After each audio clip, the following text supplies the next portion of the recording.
রাতের বাজে এখন 10:30। 10:30টার সময় কাপড় কতগুলি নিয়ে আসছে, এনে বলে এই কাপড়গুলি তাড়াতাড়ি ওয়াশ করে আয়রন করে দাও, কারণ সকালে কফিল ডিউটিতে যাবে। আসসালামু আলাইকুম বন্ধুরা, আমি ফজর আলী কাতার থেকে। আমি কাতারে আরবের ভাষাতে লন্ড্রির কাজ করি। এখানে দীর্ঘ 3 বছর যাবৎ এই কাজটাই করতেছি। আলহামদুলিল্লাহ সব কিছু মিলিয়ে ঠিকঠাক। পরের কাজে আপনি নিজের শান্তি তুকালে হবে না। পরের কাজে পরের মন মতো করেই আপনাকে কাজ করতে হবে। আপনি যত অন্যর কাজ করেন তার চাহিদা মতোই আপনার তার কাজ করতে হবে। তবে নিজের পায়ে দাঁড়াতে হলে আপনাকে নিশ্চিত একটা কিছু চিন্তাধারা করতে হবে। আমার মতন শুধু রিলস দেখে সময় নষ্ট করলে হবে না, কারণ আমি রিলস দেখে সময় নষ্ট করি, পরবর্তীতে আফসোস। এদিকে খাদ্দামাটা বারবার আসতেছে, বলতেছে ভাই কাপড়গুলো তাড়াতাড়ি মেরে দাও। ম্যাডাম বারবার জিজ্ঞেস করতেছে, কারণ ম্যাডামের জামাই সকালবেলা ডিউটিতে যাবে। কফিল যখন আসছিল তখনই সাথে সাথে যদি আমার কাপড়গুলি দিয়ে দিত, তাহলে আমি তাড়াতাড়ি ওয়াশ করে আয়রন করে দিয়ে দিতাম, এতটুকু সময় লাগতো না। কারণ তারা অনেক লেট করে দিছে, এর জন্যই লেট হইতেছে।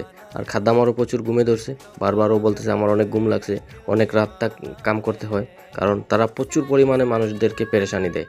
তারা নিজে কিছুই করে না, তারা নিজে শুধু পায়খানা করে ওয়াশরুমে গেলে ওই নিজের পানিটা নিজে ব্যবহার করে, এছাড়া জীবনে কিছু করে না। তারা কখনো এক গ্লাস পানি ঢেলেও খায় না, তাদের জিন্দেগি।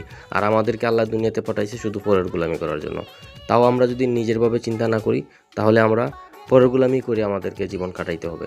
বন্ধুরা, আমি কিছু মানুষের মুখ থেকে শুনছি, মানুষ বলে যে মানুষ পৃথিবীতে আসলে গরিব ধনী হয়ে আসে না, আসার পরে কেউ ধনী হয়, কেউ গরিব হয়।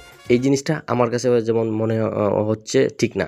কারণ দেখেন, যারা গরিবের ঘরে জন্ম নেয় তারা তো গরিবই, আর যারা বড় লোকের ঘরে জন্ম নেয় তারা বড় লোকেই। এর মাঝে কিছু গরিবের ঘরে জন্ম নেওয়া 2-4 জন লোক হয়তো ধনী হয়, কিন্তু বেশিরভাগই গরিব থাকে। এটাই বাস্তবতা।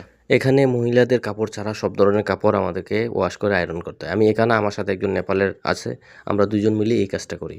তো বন্ধুরা, আমার ভিডিওগুলি আপনাদের কাছে একটুকু যদি ভালো লাগে থাকে, অবশ্যই কমেন্ট বক্সে আপনাদের মতামত জানাবেন, আর আমার এটি পেজটি ফলো করে দিয়ে সাথে থাকবেন। ধন্যবাদ।